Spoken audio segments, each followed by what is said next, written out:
Hey guys, welcome to a brand new episode of the Service Without Excuses podcast, coming to you on a Monday evening. Um, it is still pretty cold here in New Jersey. It hasn't really changed too much, but it's kind of mild for the most part. We're in the 30s during the day, around the 20s at nights. That's not too bad. Being and getting ready to make a trip to Florida. Hopefully, everything is going to go okay. So far, so good. No event has been canceled, but I am working with an event down there. Over the next week or so. So I'm going to be down there going over a bunch of stuff with that. I apologize. I got a bunch of emails coming in. Actually, they're in behalf of that conference I'm going to be involved with, but it's going to be more virtual, but I'll be in Florida doing stuff. So question I have, one of my clients wants to explore and has somebody talking about using direct marketing postcards, sales letters, things like that. And he asked me, Rob, I know you're big on online stuff, but I know you're big on in-person selling. So, what is it still viable today? Let me go there. Is postcard marketing, is direct marketing, is sales letters, are they still viable today? I will say big ol' yes, but it also depends on your market and who you're trying to market to. Now, when it comes to acquiring new customers, new clients, I'm not as big of a fan today as I used to be in the past, but I still think it's very, very relevant. I still think it's got a lot of merit to it. I don't think it's something that doesn't work. I just know people get bombarded with messages like crazy today more than ever. So a digital message is one thing, it goes by you, but people are kind of locked to their digital products. They're kind of locked to their cell phone. They're looking at, whatever's on there and whatever's coming across. So they get updates and they get messages and news feeds and all that kind of other stuff. And people get obsessed upon that and they're used to it. So those marketing messages come a little more needed. Plus, also depending on the marketing campaigns you're using, I'm sure you've all gone online, Google, Amazon, whatever, and searched for a particular product. And all of a sudden on your Facebook feed, bam, it's there. We've all noticed it. It's not by accident. It's done realistically. So there's so much reinforced marketing to it. There's so much marketing that's quote unquote sequential. And that's a key word to where I'm going to go here during the podcast and talk about sequential being one of the primary reasons I do like it. So because those messages come out over and over and over again, I think it's very important not to discount those messages. In a digital format, they're more cleverly done, in my opinion. They can get the message across quick. You're not wasting time with it. Now, the benefits to postcards, which I still like, and sales, but I like postcards. I like big postcards, larger in size. I like them to be a lot less information driven and a lot more BAM impact. So I believe in the response that a quick headline on a postcard with almost no information will go further than something that has 10,000 bullet points to it every day, twice on Sunday, as the term goes. So I think that's a real viable issue. But I just pulled up, and this is a company in Florida that I actually like called Postcard Mania. And I'm actually going to start working with them a little bit and going into next year. And I'll tell you my reasons for wanting to go forward with them, even though they do some digital marketing, they do it. They're a full marketing suite, but they're predominantly a lot of paper, but people can hold in their hands. And the reason I want to use it in my business in particular is because I have a decent client base now growing up, high-end clients that are spending anywhere between, let's say, $350 to $420 consistently across the board. That's our job average. So they're pretty decent spenders for a carpet cleaning business.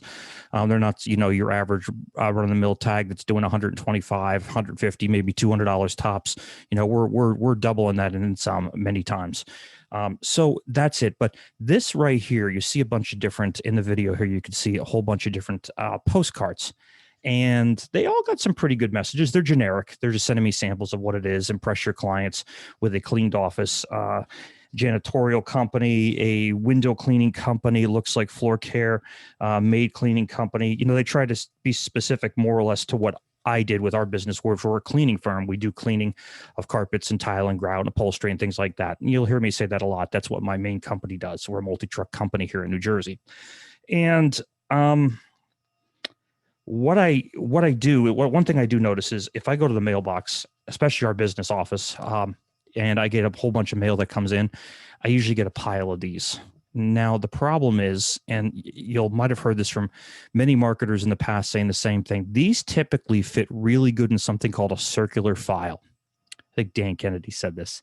They fit awesome in a circular file. No, Bill Glazer, his old partner.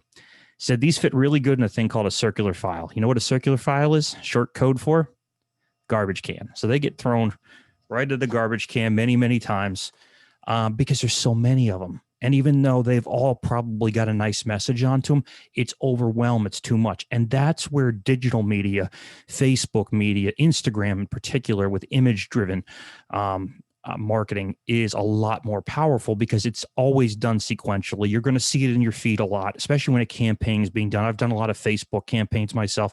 I've done Instagram campaigns myself. I've done Google campaigns. Facebook campaigns I like because they're not that expensive. But when people ask me, is it good to market in Facebook and do ads? And you have to get good at it. You have to figure out what's going to work, what people are looking for at the time. Different times of the year, they have different needs. Different times of the year, you can run different specials and things like that. But you have to get strategic with it. There's no, rhyme or reason. If you're not going to be, you're just throwing money away. So you might do a campaign that's $50 and say, listen, let me try this $50 campaign to see if it's going to work. If you haven't tested it to see how the response would be before you run the campaign, you're just usually throwing money against the wall for nothing. It's not going to do anything for you. So you think, well, it's $50. I can run a 10-day campaign for $50 and $5 a day. This is great. But the problem is most likely if it hasn't been tested and proven and had some type of feedback, maybe it's a post you've done organically, which is usually how I would test something. You would compile a list of the different posts that have good content, that seem to be working content, not what I think is good content, what the customer thinks is good content. And the pictures are there and it's a good recipe for it. But you have to test it to make sure it's good or it's not worth it. But however, Facebook is pretty equal at this point, still to this day.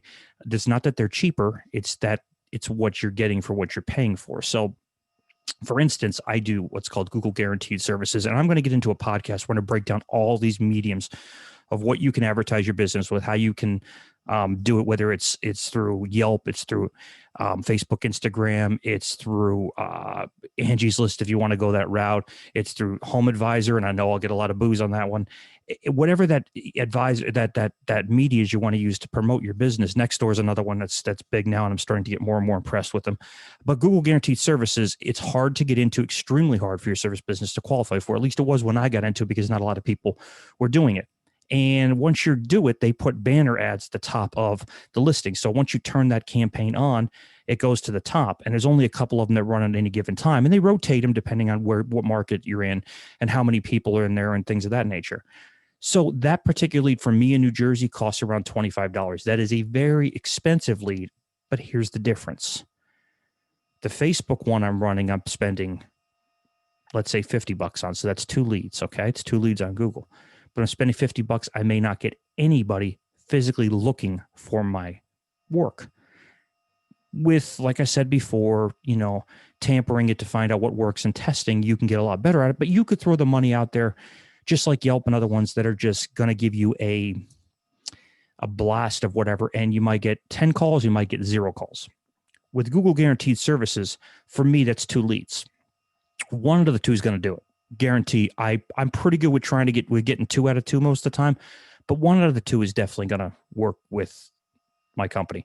So even at that, now then it becomes rate of, return on the jobs. And I have to really track that. And I did have some issues, but it seems like they're starting to come around with that now. But even such as it is, let's say that job average is $200 per job and that lead cost me $25. I now have the customer. I can educate that customer not to have to go through a Google ad to find me next time. It's my responsibility to make sure I send out postcards with my correct phone number on them, information, text messages with the right phone number on them, cards, business cards, any type of material that I can get them, right down to even some magnets today. They still do work in certain, they're not that big today, but they still do work. It's my responsibility now. Once I paid the $25 for the lead and gotten the customer and did the job, it's my responsibility to make sure they don't go back to Google. No offense to Google, I wouldn't have it in the first place if they didn't go there, but I don't want to pay another $25 for the lead the next time around they decide to go back there. Because that phone number is a totally different phone number than mine. So I want to train them. Once I pay $25, I can make my money on the back end. If that job ends up being $135, $150, which we get a lot of, the small little jobs, 1 and 2 room jobs. So it's not really profitable for us to do a $135 and pay $25 to send a crew out there to do it. We're not making any money. But I now have the customer. It's my job to make sure I stay in touch with them. And one of the things that makes that viable is having postcards Now, again, this is generalized postcards, but with your name, your phone numbers onto it, business cards with your stuff. So this is where I think it's more viable to a business. I think when you're starting out and you don't have a lot of customers in your base, you could do community stuff. You could do EDDM with postcards, which is very viable. You can picture out the zip codes where you want to send it to. EDDM is still very, very relevant today. Still effective to some people, but I think it's losing its lure unless you're in a rural area where you don't get all of these coming to you. I think it's not really market driven in an area where. So my market base, I market predominantly 2 counties, county of Ocean and Monmouth here in New Jersey. They're what's referred to as the Jersey Shore region of New Jersey. People have all heard it. Don't go to the show, that Jersey Shore TV show, but it is part of it. Seaside Heights is where that TV show was based out of, and that is the Jersey Shore, and it's only 20 minutes down the road from me. So I am on the shore. I could be at the ocean in about 15 minutes from where my office is and about 15 minutes from my house is. So I know my market base is 250,000 people within the areas I'm at locally, and my entire market base is more than 1 million between the 2 counties. And that is homeowners over 1 million. It's more than that with homeowners and renters, but the homeowners are just shy of 1 million people, which is a huge market base. So in those market bases, everybody's doing this. And that's where I think it's not as relevant unless your information's on there. So if I have this postcard, I'm just going to example. This postcard's busy. I know it's kind of tough to see with the lights. I'll pull it back here. You could see there's pictures and this and specials and all this crap. I wouldn't waste my time with any of this. I would have one offer at the bottom. I'd have a good marketing message at the top, a simple picture, and a key message saying, "We missed you. Where have you been?" Yeah, I'm seeing say where you been, but you can order those things saying they're past customers, past clients that we've done work for. They're not customers anymore. Customers are one-time transaction. A client is somebody that comes in over and over and uses you. So having these particular things on here at the bottom, I think is too much. I think one particular ad, now people say, well, you want to give multiple offers. No, you want to have one good offer. Picture which one works best and analyze that. Don't put 4 offers on there. That's just, it's silly because now you're just, they're going to do it and they're going to think they can use all 3 offers on one time. So use one good offer, figure out which one works best. If you want to run 2 different things, then make up 2 separate different postcards. One has a postcard with a code in the bottom and one has a postcard with another code in the bottom with 2 different offers. You want to do that? Fine. Take it over 2 different postcards. But I wouldn't go in and get in the habit of sending 4 different offers. It's small. And listen, this is too much. Yeah, there's a picture of a nice young couple there cleaning the house, whatever the office is at ABC Cleaning, and their phone number. I don't like 800 numbers. It ruins it. I actually have a 908 number, which isn't even an area where I really service, and it still doesn't make a difference. People just call the number anyway. Probably would help if I had a 732 number right where I'm at, but it hasn't made much of a dent into it so far. And on the back of it, it says the services and all this stuff. Again, this is good. This is white space, but this is good. Your office deserves the best. Now, my company's called the Jersey Best, so I love that personally. But that's what they're, this is less. You got postcard right here, mailing rate. You've got all this stuff, information. This is not bad. A little warranty, accrue experts are better. Little customer advisory messages, consumer guides. I think Joe Polish is a big one on that. And that stuff works. It really does, especially if you've got a current client base that's used to using you, has a trust with you, knows you. So it's key. And one of the things that gets me nuts is if a customer or potential client, let's say they're a client at this point because they used it before, calls and says, "Thank God I found you. I couldn't remember who you were. I used somebody else because I thought they were you, and it was terrible." Now I feel like I just let them get taken advantage of, and I take that really personal. So it's your job to stay in touch with them as much as humanly possible. And a good way to do that is to take and put out postcards. Now, any direct mail that's going to go, it could be a letter, and a letter should be, you can go to 3D mail and you can get all kinds of custom stuff and make a letter look a lot better in a better envelope that people will guarantee open. I mean, there are things to it, but I like this. So this particular one has a marketing message, 1 free dental cleaning. So the offer is 1 free dental cleaning. They're trying to get you in the door, and it shows a couple people here and your name onto it and an expiration date and the name of the dentist, and on the back, smile. I like this. And the reason I like it is because it's very plain to the point. Again, I don't want a whole bunch of different colors to it. I'm not trying to sell a painting here. I'm trying to have people call me because the message is simple for them to understand in their busy, hectic world, and a little bit of stuff on the back that tells you what you want. But this one's simple, okay, and it's big, so it's probably going to stick out a lot. The rest of them, do not waste your money on these little useless. They don't do anything. They do if you're handing them to the customer right down in there with a message about a review link, about referral programs. That does something because you're handing it to them directly and they have it in their hand, like cards, like brochures, things like that. That all works. Okay. That makes sense. But if you're going to take this and try and make money with this, you need to have something so simple, so much to the point that's easy. So this one, I don't like it. And again, I just don't, because I keep in track. I try to pride myself in knowing what customers want to buy, not what I think looks good technically. Right here, you're showing a breakdown on this. These are analytics. These are numbers. I would put this more on the inside. I would take this right here and say, urgent, you're overpaying. Flip to the other side, and the other side would have the message onto it. And then he does a little bit right here on volume. This looks more like an insurance or printer. But you want to have this really personalized to get it out there. They're just going to look at this like this is general too much. It's not going to hit the mark, in my opinion. Neither is this, but I believe this one will. I believe this is nice to hand to your customers, but again, too much stuff. Too much stuff. Brochures.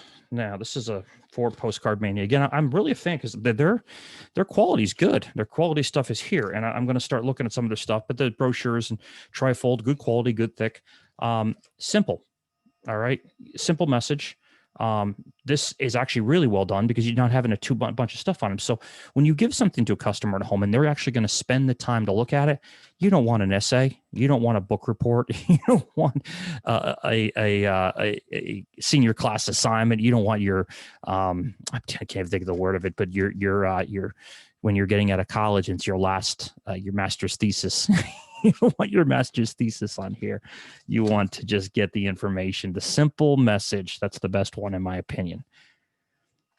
Make sure you strategically figure out what's going to work. And honest to God, if I was going to do one of these, I would do 2 to 3 of these. And I would change the offer slightly, just like a sales letter. And I would say number 1 has an offer onto it, and number 2 has an offer for the people who didn't take advantage of offer number 1, and number 3 has an offer. Now, every customer is probably going to get 3, but you can calculate who got it and who didn't. You can't make the offer so good at the very end that the people at the first feel they got taken advantage of because you didn't offer it in the first place. You have to make it tangible. But your messaging, your offer should be, all that more, but the value should be driven into the message. The value should be driven into what we're going to offer you and the smile that you need to have. What does it say here? Mary, everything else starts with a smile. And Mary's the person they're marketing to. Her name is Mary Smith. Again, customizable stuff in the addresses. I like this postcard an awful lot. So when I go to talk to them, this is something I would talk about, but I would make it sequential to me personally, because I know my response rate on number 1 is going to be so. There's an old saying, you can't expect a ship to come in if you've never sent one out. But if you send a couple of ships out, there's a good chance 3 ships are going to come back. Statistically, all 3 ships probably will come back. Most likely all 3, not 1, not 2. So you're going to have some response with sending all 3 ships out. First ship can be a rowboat. Second can be a yacht. Third one could be a mega yacht. Doesn't matter. You got to plan it. You got to know what's working. You got to know your offers when your customer calls, and you got to understand it. So direct marketing, sales letters, anything like that, messages. And I have a bunch of sales letters for my business in my pipeline, in my database. They work if you work them. And you have to make sure the right messages to the right people. You have to make sure that whatever you're trying to get across is coming across in a thorough and professional manner for the right situation. Again, strategy is everything. One of the things I do teach clients is selling, and that's a big one for me. I was a commission sales rep, as probably many people listen to this are, where I worked for years straight commissioned. And if I didn't hustle and didn't put the right message out there, I wouldn't get it. And I worked for a company that if I wasn't giving them the right message and the customer didn't understand what they were purchasing, they got their money back. So that was key. You better make sure your message is solid, because when You sell it to Mrs. Jones and Mr. Jones gets home and he doesn't understand what it is and he gets pissed off and decides to call the office. You might have a big problem on your hands. Even if you did everything right, you got to make sure you cover all the bases. So it has to be a value driven to it. You can't go selling them something they don't need. You got to sell them something they do need. And there's plenty of things that you can offer to people that they do need. You just have to point it out to them. So going that way, make sure that your sales message is impactful to them, not to what you think it is. It's not technical. Again, don't get into the technical speak. Nobody gives a shit. They don't care. What they care about is the simple things that come across that say free dental cleaning. Okay. Something that's simple. Mine with free carpet cleaning, with every package. And I do have one where I've done free carpet cleaning with any multiple of rooms that I would do at the time, depending on the offer. And I found that I can get it up to where I'm almost 5 rooms before you can get a free room, and you're fine. But when you first start out, you might be doing 2 or 3 rooms to get a free room of carpet cleaning. Free room carpet cleanings do work very well because there is some real tangible value to it. You just have to make sure you're covering your nut, so to speak, in your costs going out there. And if you can add on additional services, extra rug cleaning, Scotch Guard deodorant, whatever that is, everybody's business is different. You have to have some things that you can sell products and services to the customer that they need, that they do need in their home, that does have a tangible value to it. And you can build that ticket up. That's for a different day. We'll get into sales a whole different time. I have a whole bunch of planned podcasts coming up with different versions of selling, differences of marketing and selling. This is marketing, by the way. This is marketing. Selling is talking, is getting the phones to ring. One of the things I would tell an advertiser, no matter what, when I talk to them, your responsibility is never, ever, ever to sell the job. Not once. And I've had sales reps look at me and go, what are you talking about? That is my job. Your job is not that. Your job is to make sure this message is good enough, goes out to enough people, that my phones ring, that leads come in through the internet, that I get Facebook messages, that I get Instagram messages, IMs, whatever that happens to be, that the messages come in. It's my job and my staff's job to sell the job. It's not your job. Now, if the message sucks and the phone doesn't ring, if I designed it and said it's going to work and you told me it's not going to work and I still went around, that's kind of on me. But your whole job is to make leads come in, whether they come in through web inquiries, whether they come in through SEO, whether they come in through phone calls, whether they come in through direct mail like we're talking about today. That's their whole job. You can't hold them accountable for 1 second if you can't sell the damn job. But you have to make sure you have information in front of them that would make them want to buy. And direct mail is still very impactful. If it's done well, it's done thick enough, it's going to your past clients to keep your name, TOMA, as it's called, top of mind awareness, in front of their place. If you make sure you stay in touch with them, no matter what it is, I think you're going to be fine. Again, direct messages, text messages, SMS is awesome. You have to make sure you're compliant with what you're doing. They have to be a current customer within a period of time, current client, I should say, within a period of time to make that thing work. But it's your whole job to make sure that message gets out to them consistently that makes the phone ring. Nothing is more frustrating than to work very hard to get a new customer client in and they can't remember who the hell you are. That is the most painful thing a business owner can ever hear, is that, thank God I found you. I called somebody else. I had them do it a year ago, 6 months ago. It was awful. I thought it was you. I was cursing your name. You don't know. You don't know what they were doing. So it's important that you stay in touch with them. So this is a very tactical way, in my opinion, to stay in touch with your previous clients. New customers, not as much, because again, you're stuck with all the clutter of everything else that comes out, and you're stuck within this clutter. And again, we talked about it before, circular file. So that's just things to think about. Again, different situations for different, as they say, different strokes for different folks. Different situations in marketing work for different things. All marketing works. Yellow pages, I don't think work, but I did in the past. I just don't think that works. I don't think it's a medium. That is a printed material, but now you're competing against everybody else, and there's really nobody in the phone book anymore. It's a thing of the past. That's why they went online and web, and again, for a different day. But make sure your message is consistent. Make sure your message is sequential, if at all possible, and use and test things to see how they're going to work. Don't go gangbusters. Don't spend a pile of money on a campaign. Figure out what's going to work. If it's two, fine. I would never really do just one unless you're just putting that offer out there and the offer is so good everybody's going to want to jump on it. Very rarely happens. They might not be looking to have you right then and there. They might be thinking, oh, I'll call them in the spring. Like right now, we're in the middle of winter.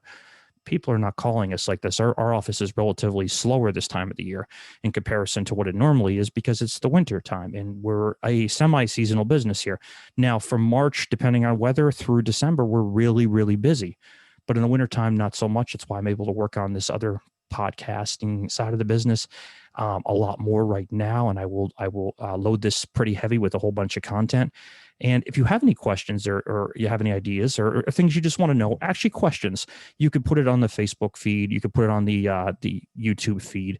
You can write it on the platform, whatever you're seeing it in the podcast is out there, whether it's iTunes, whatever. You can ask the questions and they do come to me.